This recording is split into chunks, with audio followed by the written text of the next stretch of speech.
Coach, their quarterback's having a pretty good year, throws for a lot of yards. What's some of the keys to slowing down their passing game? Yeah, like you said, I feel like he's been there a long time. He's got a great understanding of what the Brown brothers are trying to do schematically. He gets the ball out on time. I think that's the biggest thing is trying to disrupt their timing.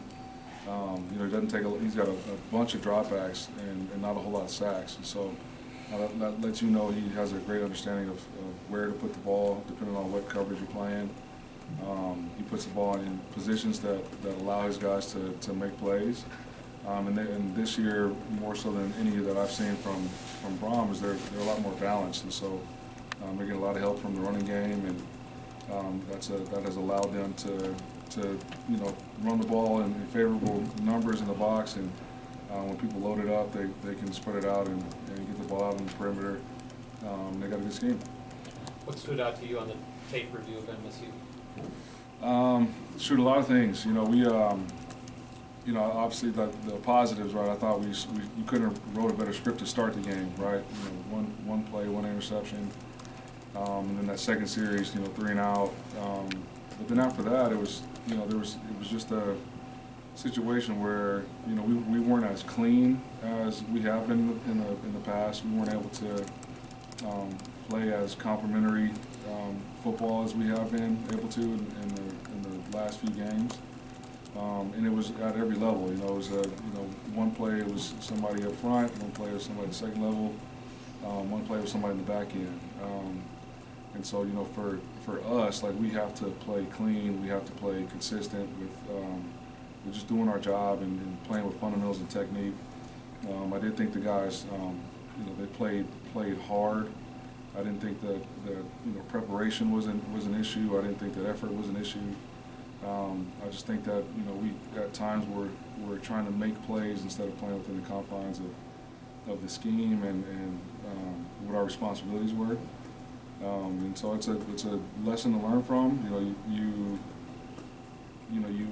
take solace in the fact that you lose a game like that and you're still 7-2 and ranked and still have everything in front of you in terms of your goals and aspirations as a team. So learn from it, move on, and on to the next one. Right, it seems like coordinators are attacking with the screen game, tight ends, running backs. What do you guys need to do to clean that up a little bit? Yeah, just communication, eyes. Like whoever. Like for instance, last week it was, they were getting to trips tight. The tight end was cracking the cylinder back leaking out, and so we saw it 3 times. One of the times we saw it, in terms of the crack and replace, and it was a no gain. The other 2 were eyes. We were too focused on the tight end. So that's something that we can get better at. It's and something that we'll definitely have to work on moving forward. What does it look like if you guys are shorthanded at that other cornerback spot this week? What's that look like, and how can you kind of get those guys ready for a passing attack like Purdue? Yeah, I mean, I was proud of the way that those guys came in and executed. Terrell, when he got in there, he made a couple plays, and obviously, like, he goes down and T-Strain goes in there, and he gives up the one early, but then he comes back and he plays pretty good football. Xavier Scott got a chance to get in there on a 3rd down and was really tight in coverage. And so it's just next man up mentality and everybody focusing in on their job, and I think that's what the message is going to be this week to our defense is everybody just doing that, just do your job. And when we have done that, we have been really successful and played at a really high level. Man, this isn't the first time you've seen a Brom offense going all the way back to your time at Missouri.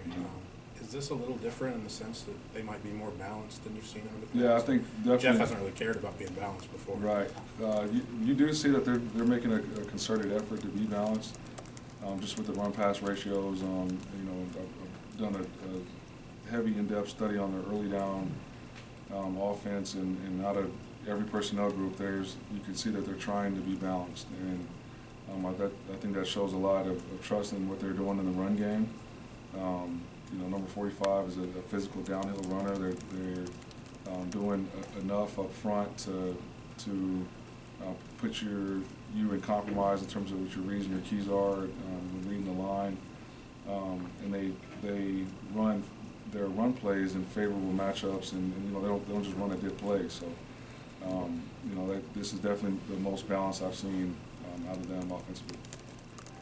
I assume you'd like to get pressure without having to blitz a lot. Was that the case against Michigan State? And when you do have to send one or two extra guys, how does that impact your pass coverage? We're pretty aggressive just in nature. There are hardly times where we're just sending four.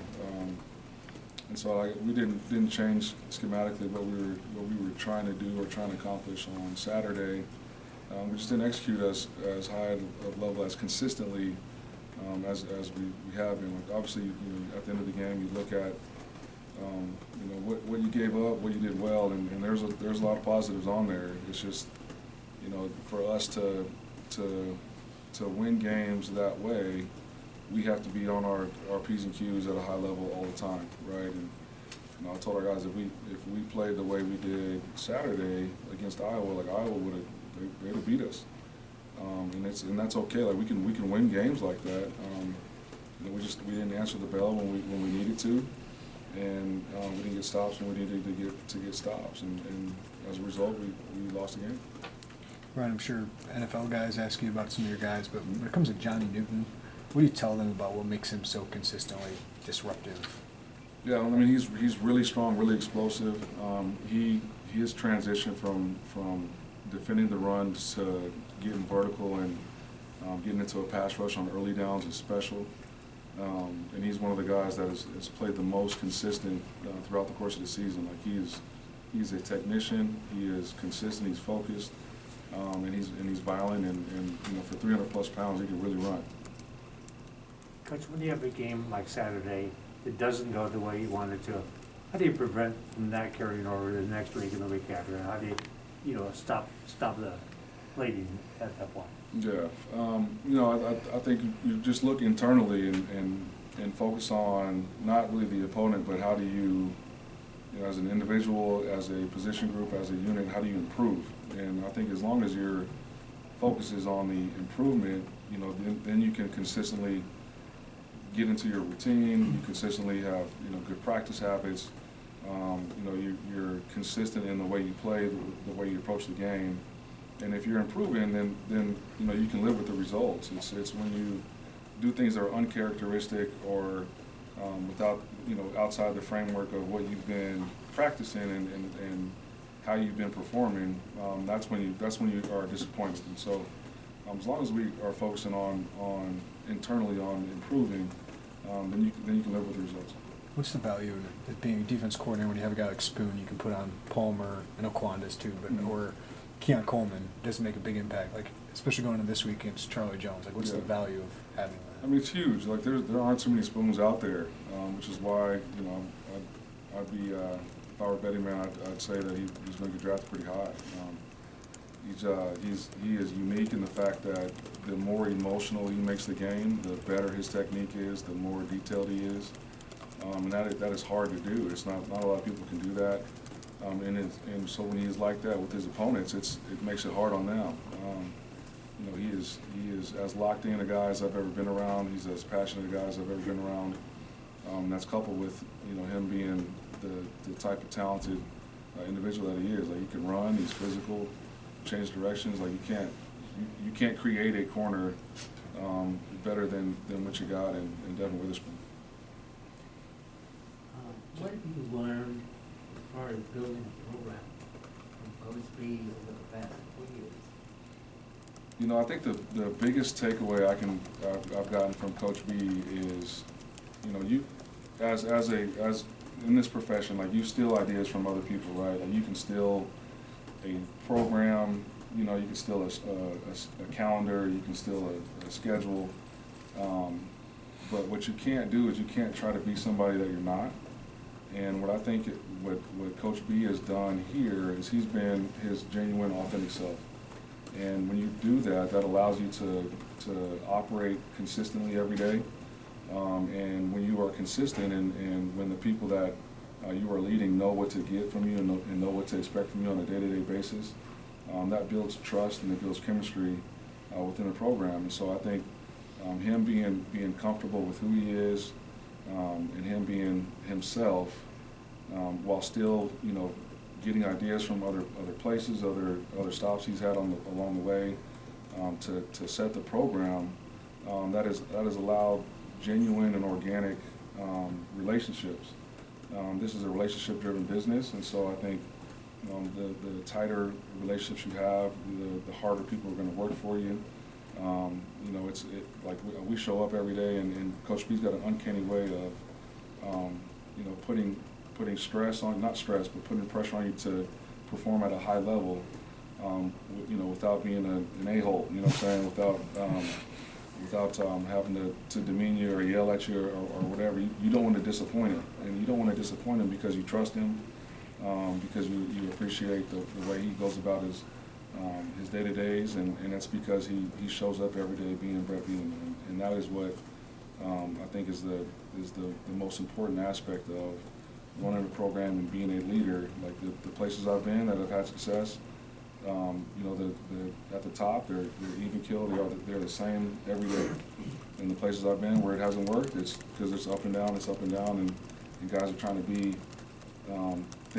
trying to be people that they have worked for or what they've seen succeed instead of being their authentic selves on a day-to-day basis. Is that what drew you here, or is that something that's manifested you've learned since being here? I think that's I thought that was going to be the case after my initial conversations with Coach B. And it's what I had heard from other people, and obviously I did my homework about who he was and how he went about his business. But it definitely has manifested and proven true every day. Really, it's I'm a firm believer in every interaction you have with somebody, you are either building or taking away trust, right? And so when you are having those interactions and those conversations with an individual that is the same all the time, you can trust that, because it's consistent. So I think that's why there's a lot of trust in that building. What have you seen from Charlie Jones in a year since you played him last to where he's become one of the best in the Big Ten, especially in Jeff's offense, right? Right. I mean, they're using him, right? Like last year, you noticed him in the return game because that was really the only time he had the ball in his hands. And so now, like he is definitely benefiting from that system. You see that he is a polished receiver. He can run routes. He makes contested catches. And then, if you give him space with the ball in his hand, like he can really run. And so, I'm sure you'll see number 31 on Charlie on Saturday. Right, maybe probably saw a really nice day yesterday for Kirby Joseph. Yeah. Going back to last year, sorry, Joey, but going back to last year, is there kind of a time when it came to mind like, okay, I think this guy's going to succeed at the next level? Yeah. The success he's having. It was there were different moments, right? The Virginia game where his first interception, I was like, wow, like I don't know if I've ever coached somebody that can make that play. And so then obviously, you guys know the history of it. We changed what we did defensively. We put him in the post, for the majority of the snaps. And then just every week he would continue to get better, not only in the pass game, but he was really aggressive coming up and defending the run. And then again, he's another guy that was consistent in practice, consistent in games. And then I think it was after the Iowa game, we went down there, we lost, but he had a really good performance, both in the run and coming up with turnovers in the passing game. And so on the bus ride back, that was the first time where I was like watching the tape, and I'm like, man, he might be gone. Like this kid, he come back and get his degree. You know what I mean? And so just throughout the course of the year, he kept making plays that you see guys make on Sundays. Last question. Unless there is no more. Thanks, man. All right, good. Thanks.